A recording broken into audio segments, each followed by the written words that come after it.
Good morning, and thank you for tuning into the Tatecast brought to you by the GSMC Sports Network. We've got a great show for you guys today. We'll be covering the NFL playoff games that'll be happening this weekend, the Chiefs versus the Ravens and the Lions versus the 49ers. Then we'll be talking about Bill Belichick and then John Cena. And make sure you stick around for later in the show when we will be diving into our oddities of the day. Before we start, I'd like to ask you that you like and follow the show. Also, we get a number of questions from the viewers that come in during the show, so to ensure that your questions get read on air, I ask that you use the tips and donations link. The tips and donation link is streamelements.com/gsmcsportsnetwork./tip. This will put your question at the top of the list so that I can see it, and it also just really helps the show. As always, I am your co-host, Faith. And Hello, Miss Faith. Then we have Tate. All right. And Happy how are you Friday. doing? Oh, I am happy it's a Friday. My day, my days have been so packed. I think my shortest day that I've been working or at the studio or anything has been, I think 12 hours has been my shortest day this week. So Yeah, I've been putting in mostly 16-hour days. I am very excited. It's Friday. I have a nap scheduled for myself today that I'm very, very excited about. Did you you're scheduling naps? I have to schedule everything in my life now. It's just so busy. So I have I have my Oh. day planned out hour by the hour now. Okay.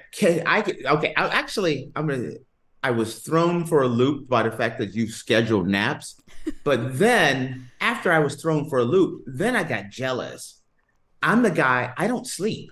I get probably 3 hours of sleep a night, sometimes four. So, it's impossible for me to nap. And I've been that way since I was a teenager. I can't. I love sleep. Sleep is one of my favorite things to do, honestly. Wow. We are so polar opposites in everything. That's why we're the perfect team. We are so opposite. Alrighty, well, let's just go ahead and dive into what we will be talking about today. This weekend we have the championships games. The AFC and NFC Yep, championship. we got the Chiefs versus the Ravens and the Lions versus the 49ers.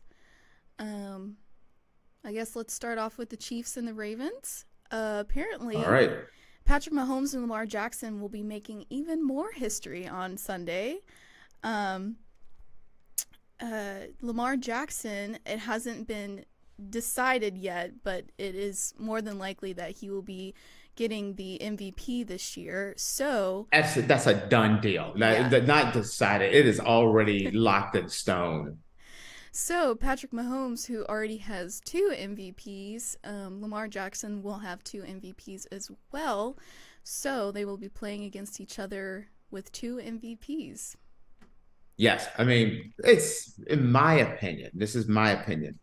The best two quarterbacks in the NFL without question, Lamar Jackson, Patrick Mahomes. I put, Patrick Mahomes in my is the best quarterback in the NFL, could be arguably, if not the best quarterback in the NFL, one of the best quarterbacks in the NFL. Uh, the fact that he hasn't been in the league that long. He's been in there long enough, but he is definitely, when I look at my greatest quarterbacks of all time and I start going through my top 10, Patrick Mahomes is already on my top 10 list for the greatest quarterbacks to ever play the game. Lamar is not on that level, but Lamar Jackson can do things that nobody else can do. Uh, Similar to Michael Vick, but a much more efficient passer. Uh, Run the game a lot more. Vick was very dynamic. Lamar is dynamic plus everything you want in a quarterback plus the running and playmaking abilities, which makes it amazing.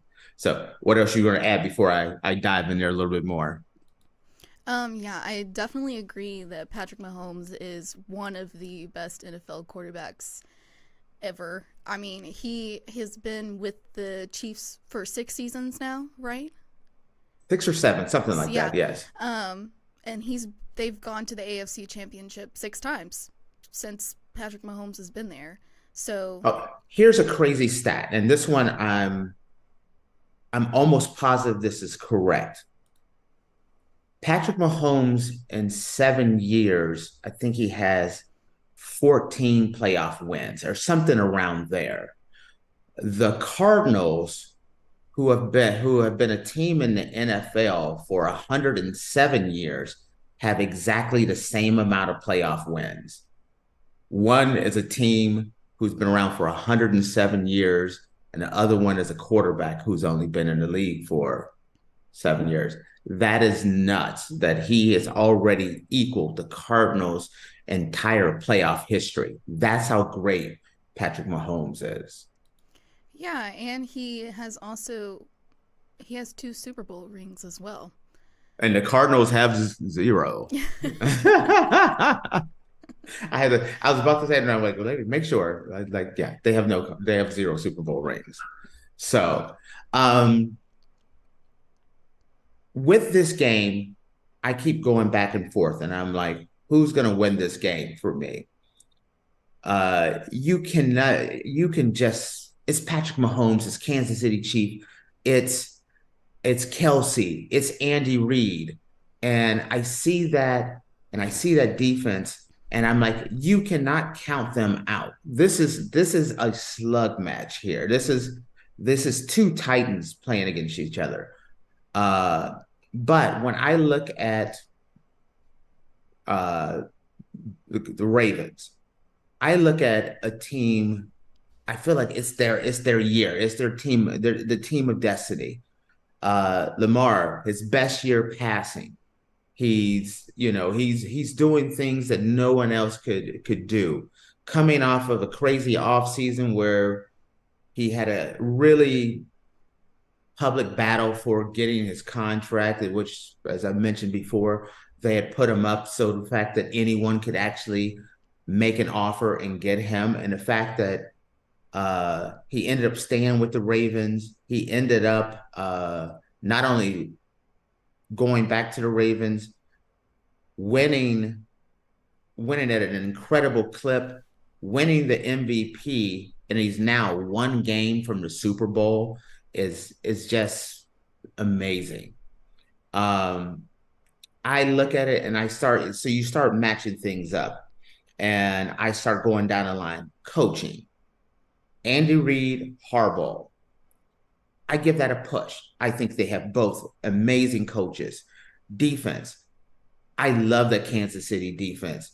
I love the Ravens defense. That's a push. Uh, Quarterbacks.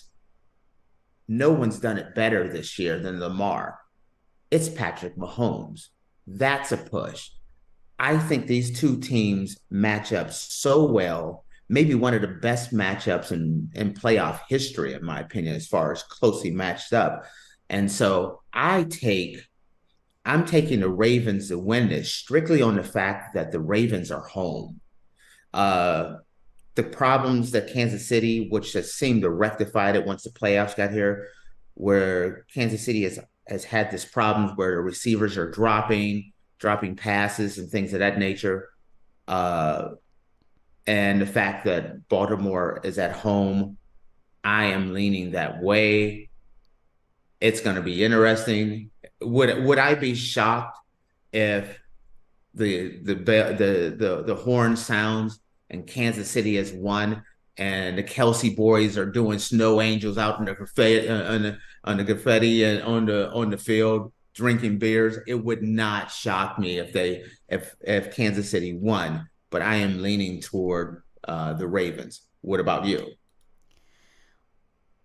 I think the other day I said the Ravens, but now I'm Uh-huh. kind of like flip flopping. See, that's the reason why I asked numerous times during the week, Hmm. because especially this matchup, because you start thinking about it and you're like, Patrick Mahomes, Kelsey, all the Andy Reid, the defense, and you're like, how do you bet against Kansas City? Hmm. Defending champions, Everything else is like, how do you bet against Kansas City? But then you start looking at the Ravens. So I've flip flopped a couple of times myself. So I understand why you would be like, Yeah. I'm not sure. Well, it's just for me because the Chiefs have been to the AFC Championship game 6 times, I know. and Mahomes has 2 Super Bowl rings, and he's just a really, really good quarterback. Handles So, pressure amazingly, right. everything. So I think I'm leaning more towards the Chiefs now. Oh, How, you shifted. Okay. however, though, there is a wild card in the AFC that Mark Andrews may come back and is one of the best tight ends in the NFL. So there's been rumors. Okay. I don't really look at that as that doesn't sway my opinion either No? way. I look at it as it's gonna be, it's the playmakers. When I start thinking about the playmakers, hey, it's Kansas City, and Kansas City has a lot of playmakers or a number of playmakers where Kelsey, they have a decent running game. Uh Patrick Mahomes and what he can do. And but then when you start thinking about playmakers, I don't think about the Ravens as being loaded with playmakers, but I look at the Ravens as a team that has the ultimate playmaker. The team that if you take the pass, Lamar can literally kill you with his feet. Lamar can literally kill you with his arm. And if he's having a good day, he'll kill you with both. He'll mix it up and he'll kill you with both. And Harbaugh can design a scheme that can really just cause problems. Also, that Ravens offense can really keep uh, the Kansas City Chiefs defense off the field, which is kind of the best way to handle them. Slow the game down, keep Patrick Mahomes off the field by controlling the time of possession, and that's a winning formula. Well, it definitely is going to be a really interesting game to watch for sure. I think it's supposed to rain as well. I think I read that it's supposed to rain during this game, so we'll see how. And the rain would be a factor. That would Yeah, that would definitely change. That would definitely see, even with the rain, I don't even know who I lead with on that one. It's so close. it is very close. Yeah. Alrighty, So, well, moving on to the Lions versus the 49ers. You already know who I want for this game. for people who haven't listened before, we covered the Lions yesterday as well, Yeah. right? Mm-hmm. So we won't be hitting the Lions real hard, but Faith is going with the rest of America. They want that Cinderella story Yes. where the Detroit Lions finally, you know, break through to the other side, let's say, Mm-hmm. and make it to the Super Bowl. That would be absolutely nuts if that happened. My heart tells me I would love to see that happen. Mm-hmm. I'd be ecstatic. Yeah. But when I start looking at it, my head tells me there's too many things stacked against them. There's too many weapons on the offensive side with the 49ers. There's too many weapons on the defensive side. Uh, when you start looking at it, a lot of times your bell cows, your elite all-star players make all-star moments and all-star plays at the biggest time. And when you start thinking about that, who has the most all-star players? It's the 49ers. I got the 49ers. Let's say if I was going to give a game, uh, let's say 27-14. I'm taking the Niners. I didn't give a score. Let's say if I'm going to give a score for that Baltimore Kansas City game, 27-35, Baltimore. Uh, I don't expect you to give a score there. But that's kind of the direction I'm headed. What do you say? Well, I don't know because I mean, the 49ers versus the Packers game was kind of A lot closer than it should have been. yeah, a lot closer than it should have been. So I feel like that gives the Lions a little bit of a chance because of how the 49ers played with the Packers. Oh, I agree. If the 49ers come out and play the way they played with the Packers and they let the Detroit Lions build momentum or get a lead and get out front, it will be it's going to be an interesting night. And man, I would love to be wrong on this one. I would love to come in here on Monday and be celebrating like Jason Kelsey, maybe without. I'm gonna keep my shirt on. I'm not gonna have Bud Light. I'll have a Monster over here. Faith will have her hamburger, not hamburger, but what is it? What is his name, by the way? He's You the know, I have no clue. He's cute though. I thought it but was a hamburglar. It's not, I guess. No, the hamburger is the little short guy. He steals cheeseburgers. And the guy, the cop, he's like a quarter pounder or something like that.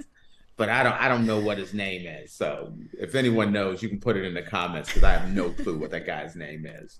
So Anyway, I'm also very excited to watch this game as well. Like 48 states, I'm with the Detroit Lions, and I will be rooting for them on Sunday. I'm very excited. Since you started doing this show, does it not make this game a lot more interesting? No, it definitely does. Yeah. Like, I've watched football and I enjoy watching football, but now that I'm doing like more extensive research on stuff before the games, it makes watching the games a lot more fun and a lot more interesting. So, I mean, Yeah, it definitely does change it. It's kind of like fantasy football changes where teams that you'd be like just watching it in the background, you start playing fantasy football and you're like, oh, that's my guy. And next thing you know, you're paying attention so much more. I still don't understand fantasy football, but maybe we'll get there. Don't tell the audience that. Maybe we'll get there one day. Alrighty, guys. Well, we're going to take a quick break, and when we come back, we will be talking about Bill Belichick. So stay tuned.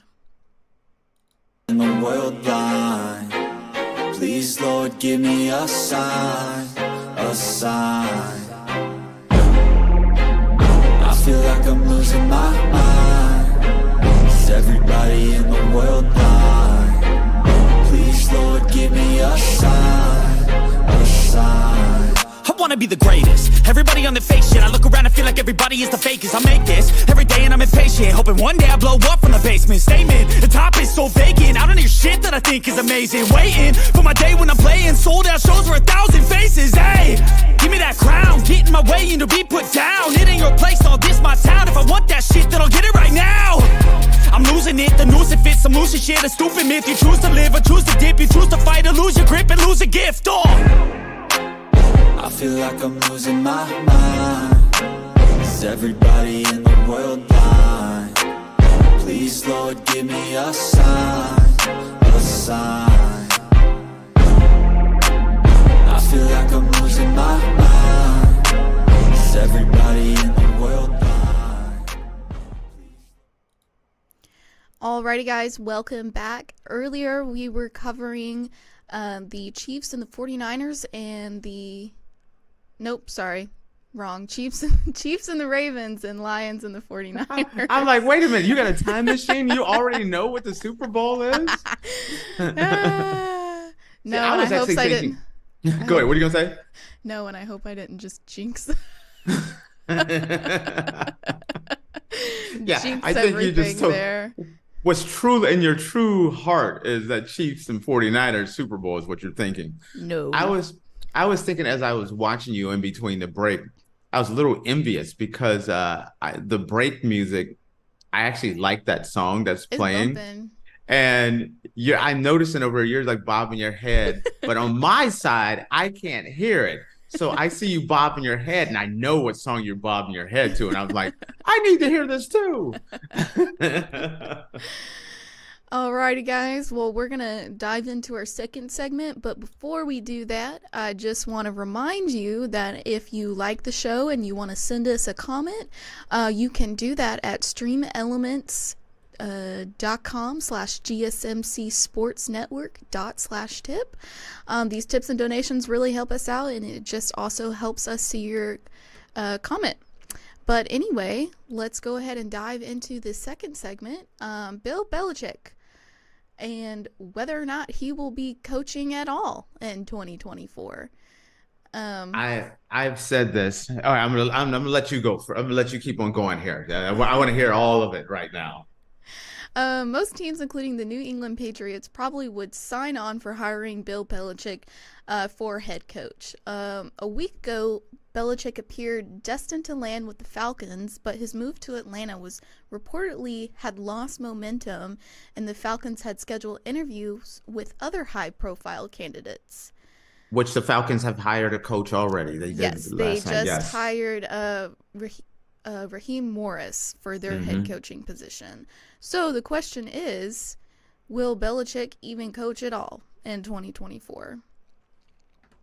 I'm going to say this. I am not surprised by this. I have been saying this ever since they started talking about Belichick leaving the Patriots. I would not be surprised if he does not get a job. I thought the best opportunity for him to get a job was actually the Philadelphia Eagles.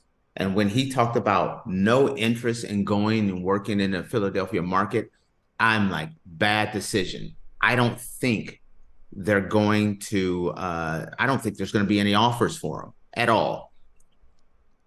Everyone looks at Belichick and says the greatest coach of all time.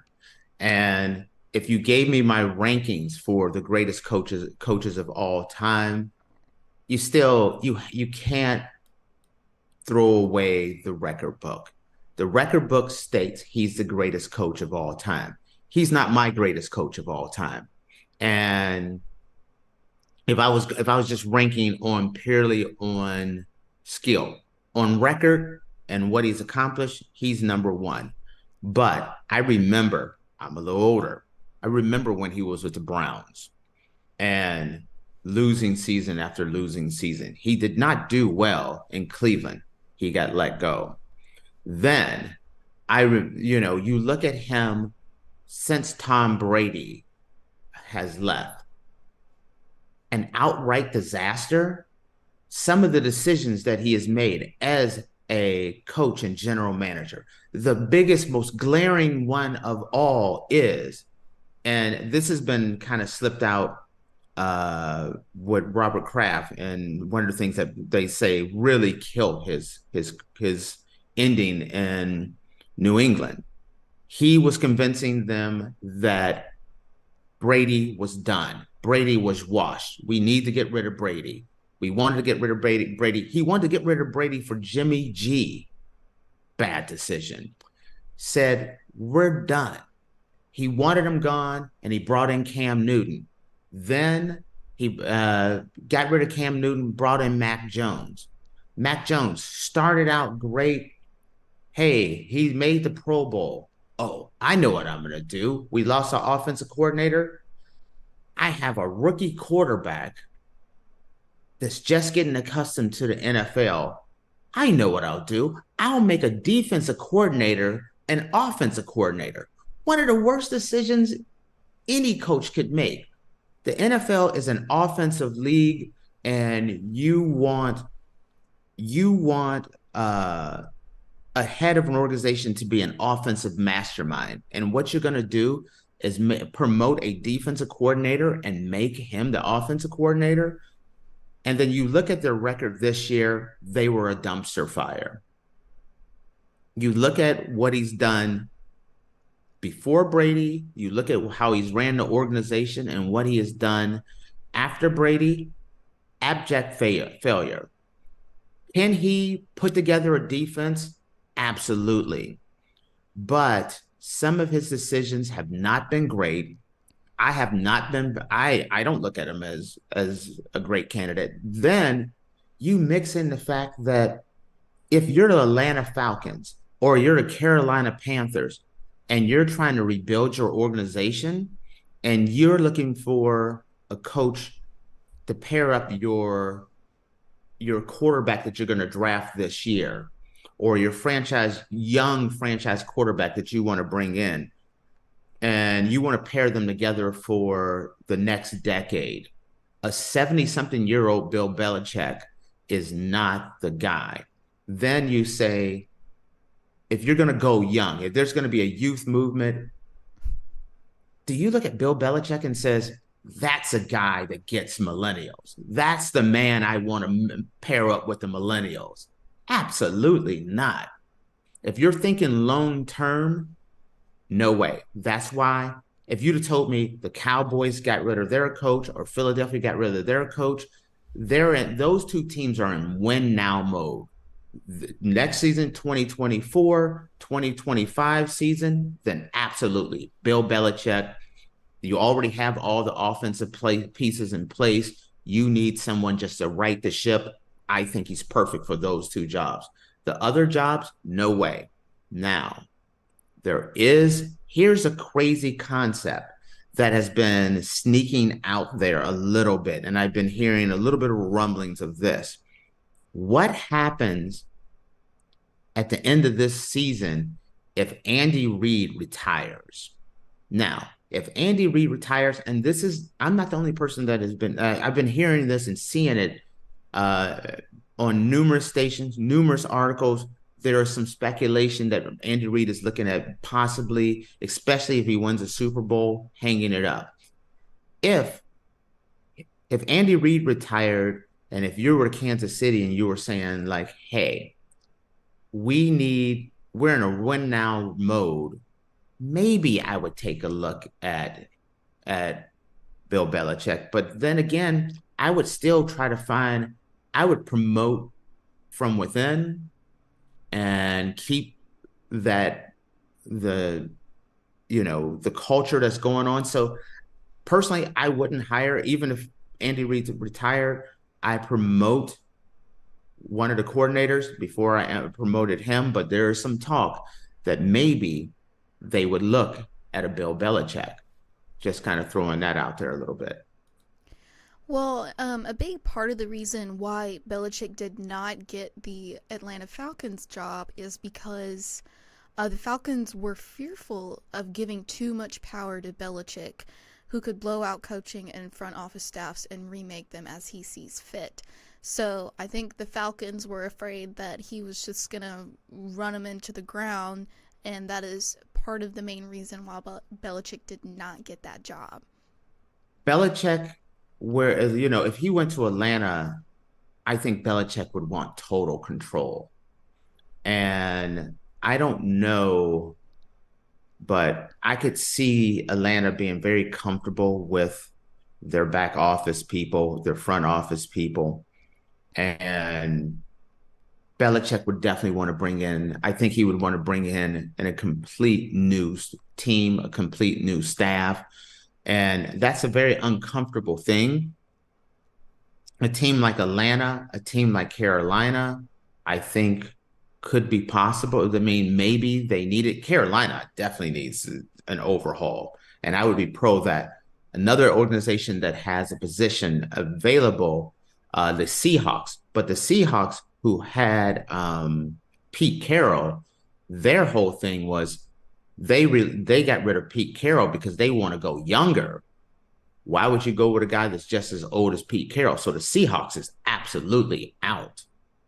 A guy who a guy that doesn't want to sit out because he's already in the 70s may have to set out an extra year. I think what's going to tend to happen is, unless something crazy happens where, let's say, an Andy Reid retires or something crazy happens on the offseason, don't be surprised if you don't see Bill Belichick in the broadcast booth. And he apparently has a great personality. It'd be weird to see Belichick in the broadcast booth. Can you picture it? He's a Crusty old Bill yeah. Belichick. Yeah, he's an interesting looking man, that's for sure. I am not even going to elaborate on it at all. Well, have you seen like some of the stuff that he wears to like interviews and stuff?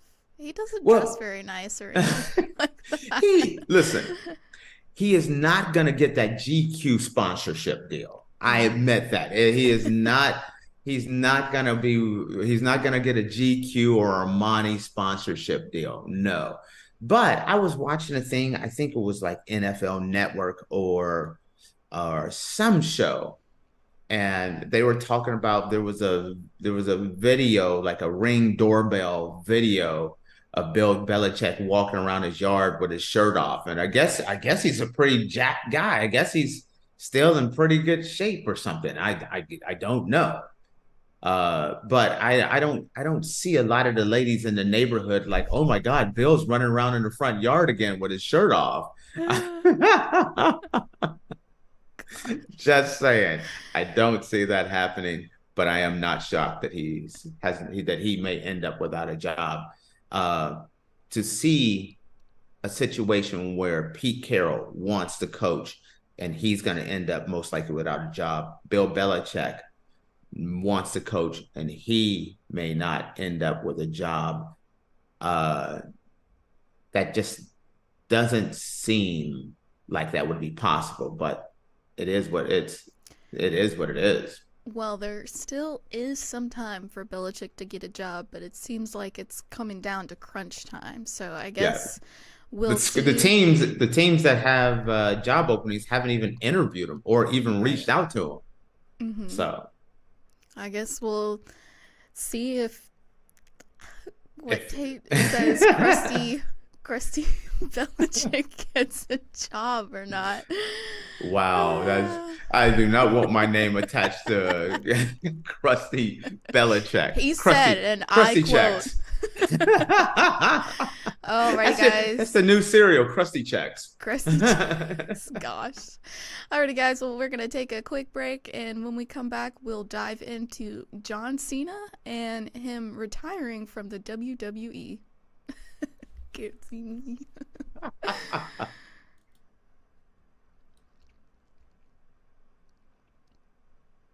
For the best and latest podcasts available anywhere, go to the podcast app on your cell phone and type in GSMC to access free content-rich podcasts on health and wellness, book reviews, sports, entertainment, relationships, social media, movies, technology, finance, and even weird news. Subscribe and download the GSMC Podcast Network's family of shows, available everywhere podcasts are found.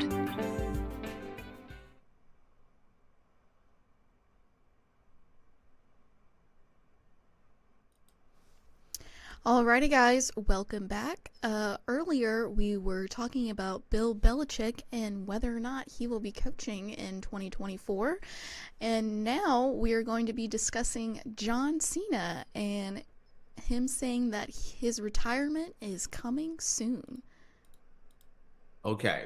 And I'll let you dive into this a little bit more, Faith, but when you told me this was one of the subjects we're going to talk about, and I'm like, isn't he already retired? So if you want to elaborate some more, go right ahead. Yeah. So John Cena, I understand where you would think that you thought that he was already retired, but John Cena did say that he does do at least one competition a year. So he's kind of got his foot out of the pool, but not both feet out quite yet.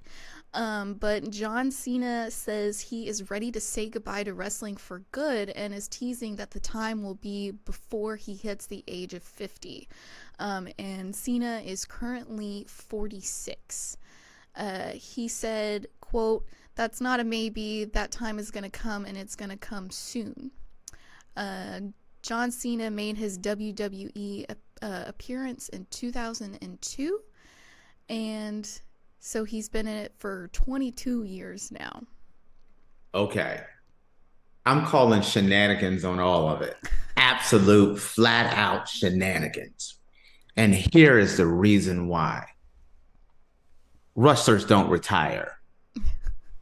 Wrestlers do not retire. I watched Ric Flair's last match. This is it for Ric Flair. Now you can turn on the TV and go to AEW and see Ric Flair and Sting out there. I remember I thought Jimmy Valiant, the Boogie Woogie Man, that's a long time ago. I it's I'm happy to say I thought he had passed. And I mean, I hadn't seen Jimmy Valiant since I was like a kid. And then a couple years ago, Jimmy Valiant is talking about Jimmy Valiant's last match, and he was like mid-70s. Wrestlers, Mae Young wrestled till she was like 80. Moolah in her 70s.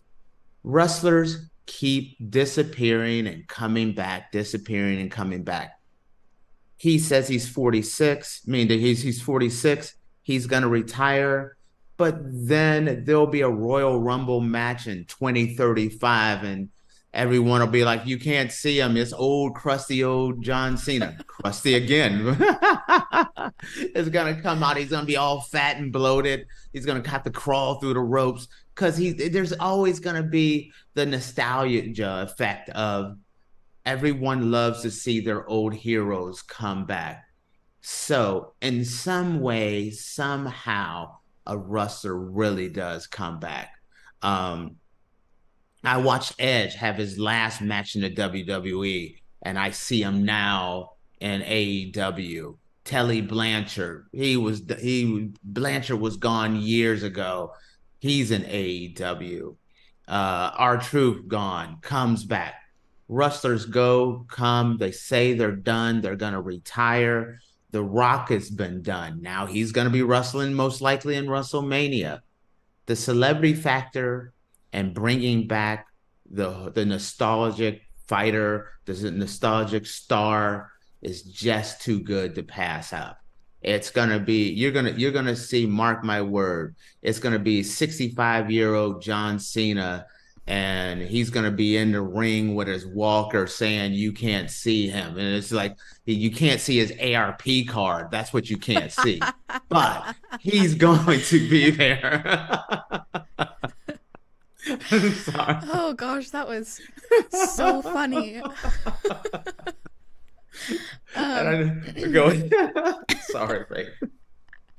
Well, I'm thinking maybe that he's saying he's going to retire right now because John Cena is kind of getting more into the movie industry than he is with WWE. He was just recently in the Barbie movie, and I'm not quite sure of the movie name, but he's currently working on another set right now too. So I'm wondering if that is like playing a factor into it as well, and he wants to spend more time acting. I agree with this. Yes. His acting is becoming more of his mainstay. Same with Roman Reigns. Everyone knows The Rock is the biggest star in the world, so we understand The Rock. But I'm going to use this as an example. The bigger star The Rock has become, the more the WWE wants to have him come in.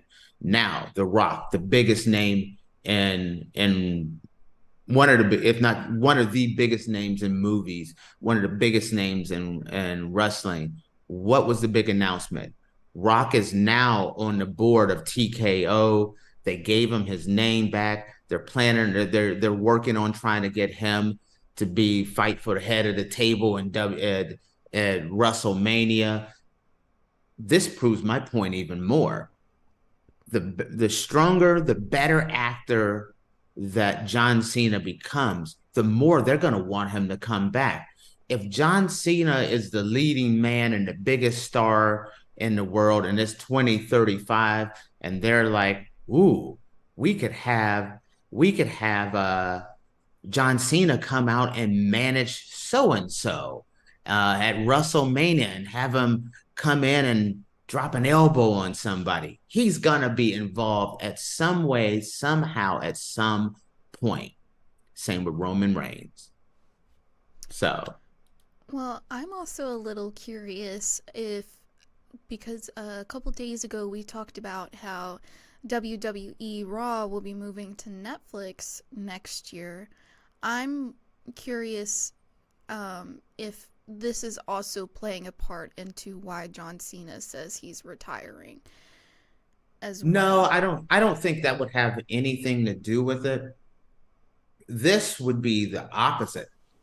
That contract with Netflix has just brought so much money to the WWE. The WWE is about to do big business. They've sold, even like there was some pretty horrific allegations put against Vince McMahon that just recently came out, and I'm not going to really go into those. And there's some Brock Lesnar implications with it. We don't know how true this is. Everyone deserves their day, whether in court, public opinion, whatever it is. But the WWE is moving on. Whether it's Vince McMahon fading away, Brock Lesnar fading away, the WWE is this giant snowball that is growing, and their cousin, the UFC, is growing. Both of those organizations owned by TKO is doing big business. And when you're doing big business and you're selling out arenas and you're selling out massive pay-per-views, you're always looking to get bigger and better. It's like the Super Bowl. The Super Bowl is big. Who's going to be the halftime show? It has to get bigger and better, bigger and better. When you look around and you say, John Cena starting to do movies, John Cena as a movie star is getting bigger and bigger and bigger. John Cena, they will eventually want to say, we want to bring our own guy, one of our homegrown talents. And no one's more of a homegrown talent than John Cena and The Rock.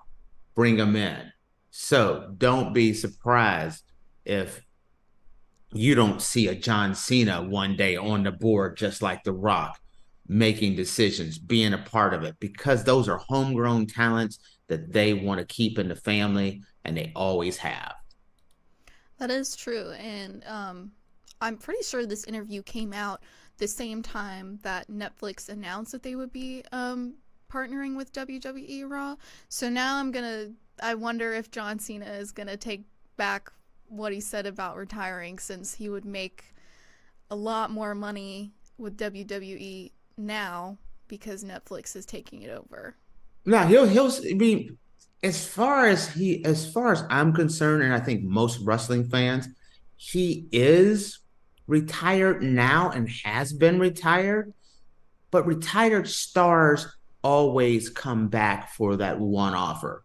Hulk Hogan, he was 752 and a half years old. He's out there trying to do another match. He's up there wrestling in WrestleMania. People were caring, and wrestling's one of those things where even when a guy is old, you can partner him with another guy that's a great worker, and a great worker can make anyone look good. So even when they get older, they get a little slower, you can still partner him up. Like with Ric Flair's last match in the WWE, it was with Shawn Michaels. It was an entertaining match. Ric Flair even talks about how, listen, he was worthless out there, but Shawn Michaels made him look good. You're always going to have that, whether, you celebrity factor. You've had Donald Trump get in the ring. You've had Floyd Mayweather get in the ring. Muhammad Ali, Snooki from Jersey Shore. You're always gonna do that. Oh, she did. Actually, she blew my mind when she did this little backflip thing. I didn't even think she was capable of touching her toes, and she did this whole like pirouette thing that blew my mind. Oh my gosh, I'm gonna have to YouTube that. I did not know Snooki was in. That's insane. She did one match. That's what I mean. There's always, for WrestleMania, there will always be room for that celebrity match, that celebrity guy to come in. And so he'll never, I just don't believe he'll retire. Well, I guess I'll look forward to in 20 years seeing old John Cena back at it again, wiggling you know. And then when he says you can't see me, you'll believe him because he'll be old and senile. And he really won't know what the hell he's doing anyway.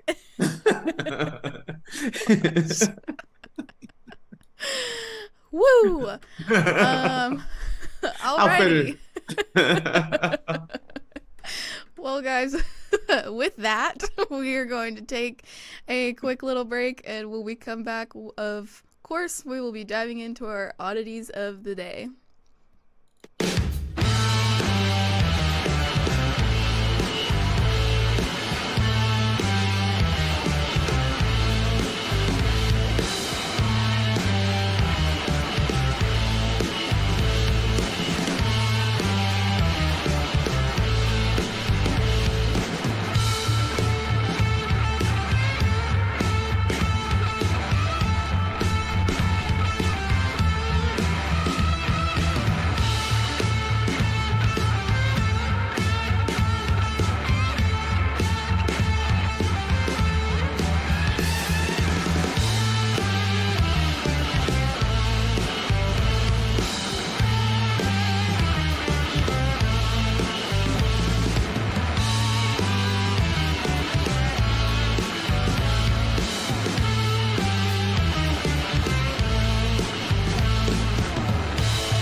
Alrighty, guys, welcome back. Earlier, we were discussing John Cena and him discussing that he will be retiring soon, but Tate really disagrees with that. Now, just a little bit. Now we are going to be diving into our oddities of the day. Got some interesting ones again, as always. I'm loving it. Okay. So I believe this was yesterday, sometime late last night. A baby was born in a McDonald's parking lot last night. That's okay. I get okay. I'm gonna keep on going. Let me hear it. A baby impatient to meet the world was born in the parking lot of Wisconsin's McDonald's when his parents weren't able to get to the hospital in time. The mother, who was 25, said she initially thought her contractions were Braxton Hicks or false labor, so she ignored them and tried to go to sleep, but moments later her water broke. Baby Micah was born at 8 pounds and 6 ounces. The couple said they have been calling him Little McFlurry in honor of his birthplace and the snowy weather. I like the name Flurry. Take the Mick off. His nickname was Flurry. Yeah, but like imagine having to explain people like why your nickname is Flurry, you know? I wouldn't want to tell people I was born in a McDonald's parking lot. As a kid growing up in a black neighborhood and a black family, everybody has a nickname, but they're not kind. When you grow up, you look around and it's like Big Ears Buck Teeth. I can't go to my dad's hometown without someone like Rabbit, how you doing? Like, because I grew up with buck teeth and big ears. Or I went to a school. This is so crude. I was a great girl, but I went to college with a girl, and everyone called her Dirty Butt. You know, nickname. Oh yeah, look at truly like you see her like Dirty Butt. How you doing? And I would be mortified. And this is college. This is college, and everyone called her that. You know, there are worse names than Flurry out there. I guess that's true. Stinky. Also, think about some of the names that's out there. Stinky and everything else. Yeah. Also, sorry, go ahead. No, go ahead. I'm very curious what you have to say. I was just gonna say, I can't imagine giving birth in a car in a McDonald's parking lot. Like, that is not, with no like drugs or anything. You're just doing that natural in the cold, in a car, in the parking lot of McDonald's. See, I was waiting on you to drop the hammer on this one. I was still waiting for more. I thought you were going to be like, she was in contractions. They were going down the street, headed to the hospital. and she was like, I need a 6-piece nugget. Pull over, you know. And she had to get the nugget and the dipping sauce, and she wasn't going to deliver her baby till she got her 6-piece. That's what I was expecting you to say. That's hilarious. No, they got stuck. I don't know if they were planning to like eat at McDonald's, but they got stuck there because it was in Wisconsin and there was a snowstorm, and so they were stuck. Of course it was in Wisconsin. Yeah, of course it was in Wisconsin. Everything weird happens in the Midwest. I don't know what you guys got. I'm a Midwest boy here. I don't know what y'all got going on over in the Midwest, but there is just some crazy stuff that and you know what? At least this kid was born at McDonald's and he got a cool nickname like Flurry. He's a football player. He's really fast.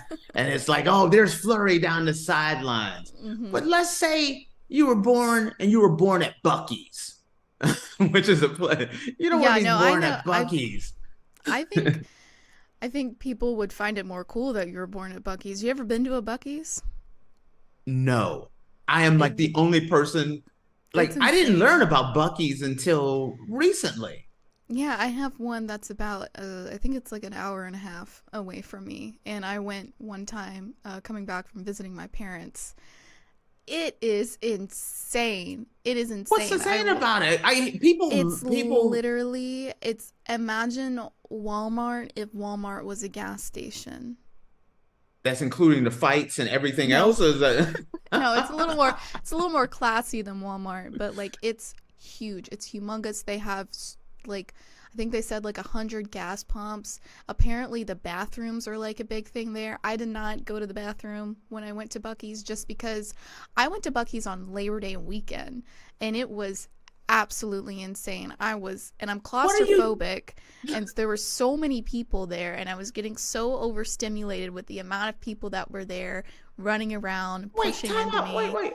You have to explain this to me.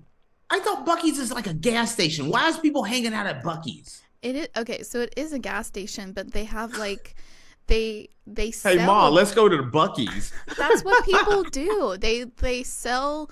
So they have like your typical like convenience store stuff on one side of the store, but then they sell like homeware, t-shirts, hats, stickers, bottle openers. They have a whole like barbecue joint inside. People love the brisket there. That's like the main reason why people go to Buc-ee's is because of the brisket. Like, so they're going there for the barbecue foot massage thing then. Yeah, insane. And apparently their bathrooms is like a really big deal. I didn't use the bathrooms, but they said Buc-ee's bathrooms are like the cleanest bathrooms they have ever used. Like they're serious about their bathrooms staying clean. It seems weird that I've never even seen a Buc-ee's. I've been to every state in the United States except for Hawaii and Alaska, and I've been extensively through pretty much all the continental states, and I've never seen a Buc-ee's. Is it because I'm flying? Are they just off of the highway? Are they truck stops? What are they? Buc-ee's, mine at least. Buc-ee's is off of I-75. Don't give too much. You end up getting some people delivering Buc-ee flowers to your house. Be careful on how much you give. It's off the interstate where the Buc-ee's that I've been to. It's off the interstate. So, and I think Buc-ee's, I believe they're more popular in like the southern states in the United States. Okay, so I've spent a lot of time in that Alabama, Mississippi, Georgia, Tennessee area. I've never seen it. Have they always been around? Have they been around for years and years? I don't know, but I didn't really hear about Buc-ee's until like the craze of Buc-ee's that went on like 2 years ago. So yes, that's when I started seeing Buc-ee's on TikTok. Mm-hmm. And so then I started learning that Buc-ee's is a big deal, and people take it serious. I have a picture with Buc-ee. Buc-ee was there when I... Buc-ee's a person? Buc-ee, well, like a little mascot outfit, you know? I got a picture with Buc-ee. Buc-ee was there when I went to Buc-ee's. Wow. So people are lining up to take pictures with Buc-ee. Mm-hmm. I have a Buc-ee's hat, too. Oh, hell no. Their nuggets are really, really good. Their cinnamon covered nuggets are delicious. Buck nuggets. Yeah. Buck nuggets. Not meaning to make a play on words. Gotta get them buck nuggets. Yeah. I'm sorry. I wouldn't do it makes again, though. I wouldn't go So, again. so it was that crowded that you don't want to go back because there was Yeah. so many people. Yeah, I'll only do it the one time. My parents love Buc-ee's, though. Like, my parents, every time they travel and they're going that way, they will stop at Buc-ee's. Okay. I will be in the US this summer, and there's a chance that I may end up going to that. I have family in Alabama, Mississippi, and part of Georgia. And if I go, I'll bounce around. If I see You'll a be hunting for Buc-ee's, Buc-ee's. listen, if I'm driving down the road and I see a Buc-ee's, I'm throwing a U-turn. I'm pulling in the Buc-ee's. I'm taking pictures. I'm checking Buc-ee's out because I've never seen Buc-ee's. And there's no Buc-ee's here in Europe right now. Yeah. And I'm in Europe right now. But yeah, I gotta No. check out Buc-ee's. I And feel like Buc-ee's is like the epitome of, the United States. maybe I gotta try out the Buck Nuggets. I'm just calling them Buck Nuggets. They are really good. Get the cinnamon ones. The cinnamon ones are great. Wait a minute. I thought they were chicken nuggets. No. They're like, you ever had, I don't know what you call them. You ever had pirate's booty? Okay. Okay.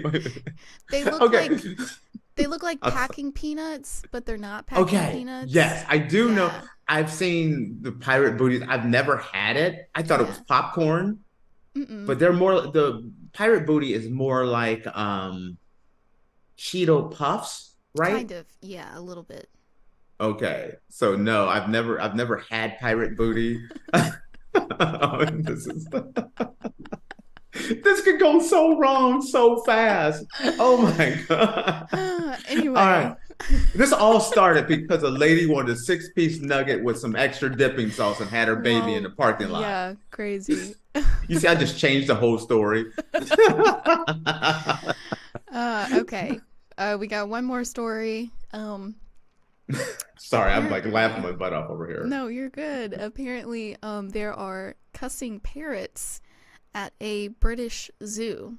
Officials at a British zoo said a group of infamous foul-mouthed parrots that were isolated from the rest of the flock are being moved with the rest of the chatty birds in hopes of cleaning up their language. Oh, I know about this. Yeah, the Lincolnshire Wildlife Park famously received 5 African grey parrots from different owners in 2020, and the new arrivals spent their time in quarantine teaching each other a variety of profanities. Although the zoo posted signs warning visitors about the potential for foul language, but they have said that the swearing parrots have actually proven to be popular with the public. So people are enjoying going and seeing the cussing parrots. See, sad that I know more about this than I should. This is that I am king of worthless information, and here is some worthless information. First off, birds, they pick up language really easy. They pick up bad words even easier. And if they come from a woman, they can pick them up even like it's easy. Oh, really? Yes, I have a friend of mine who lived in Texas, and she was a big San Antonio Spurs fan. Mm-hmm. And hers, you would hear the birds say, Lakers suck, Lakers suck, all the time. It'd be like Lakers suck. And then she had a son, and her son Malin would get in trouble, and you would hear the bird, Malin, and he'd be yelling about Malin. Birds pick stuff up and they run with it, and then they just say it over and over again. And I was just watching something recently, maybe about a week ago, where birds are super social. So they set up tablets at different zoos and different places where birds could go online and call other birds. See, What? I'm expanding this story. They've So taught the birds how to use the internet? so the birds figured, like, once they figured out how to do it, they would start calling each other on FaceTime, and the birds would start FaceTiming other birds. And one bird that never knew how, he was in captivity his whole life, never knew how to fly. Another bird on FaceTime taught that bird how to Taught the fly. True What? story. You can look this up. This is a true story. That is So these birds are FaceTiming each other. They're talking to each other back and forth. They're learning from each other. Like I said, one learned how to fly, all of this. If you can, look up, I don't know what you would look this up, but no. So then they just start FaceTiming each other all the time. And so because they're super social. So they have to interact. And if you have don't quote me on this one, but if you put a parrot by itself, it will get depressed and possibly even die. So the more birds you put together, even two birds is not enough. So they started teaching birds how to FaceTime each other so that they could interact with birds from around the world. And so it's this whole flock of birds that are now FaceTiming and talking to each other on tablets and things and learning from each other. Did you find it? yeah. Read some of the article out to the audience. So you thought it sounded crazy, right? But it does. It's really a thing. Once upon a time, Polly just wanted a cracker. Nowadays, Polly might want a Zoom call. A recent study took 18 pet parrots and examined whether video calls could help them fulfill their social needs. Parrots are incredibly socially complex creatures. Yada yada. Birds, the online dating for birds. They taught them to ring a bell, and after which a tablet would be presented. One or two images of fellow parrots would appear on a phone or tablet, and using their beaks or tongues, the parrots would choose. To see how much the parents actually wanted to spend time on video chats, researchers measured engagement and agency. Do you see that one bird taught another bird how to fly? Not in this article, but if, I believe you, because I just found an article where they actually do FaceTime each other, which is insane. Told you, yes. I told you. Why do I know this? This is that worth.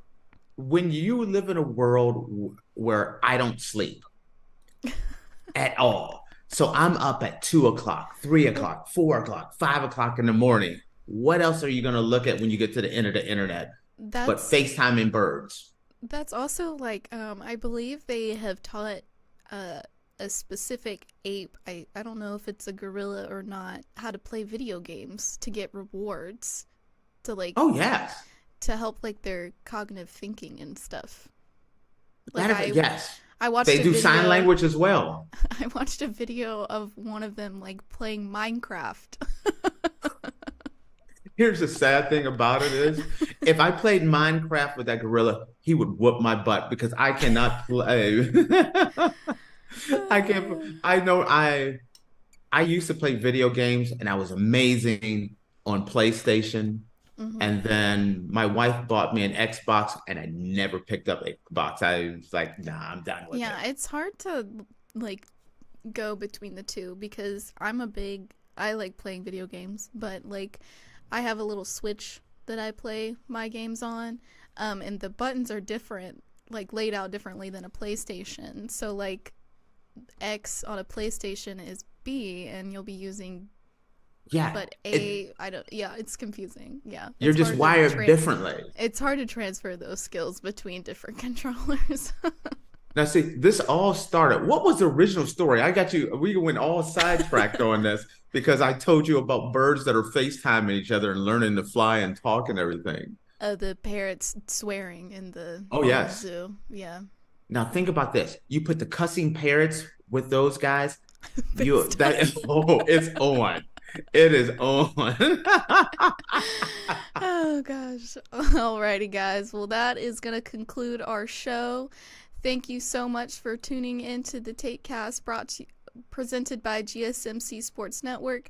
Your support means a lot to us, so please remember to subscribe to the show and leave a positive review. It really does make a difference. We also invite you to follow us on Facebook, Twitter, TikTok, Instagram for more content and updates. Thank you once again. Have a wonderful day, and we'll see you guys on Monday. See ya.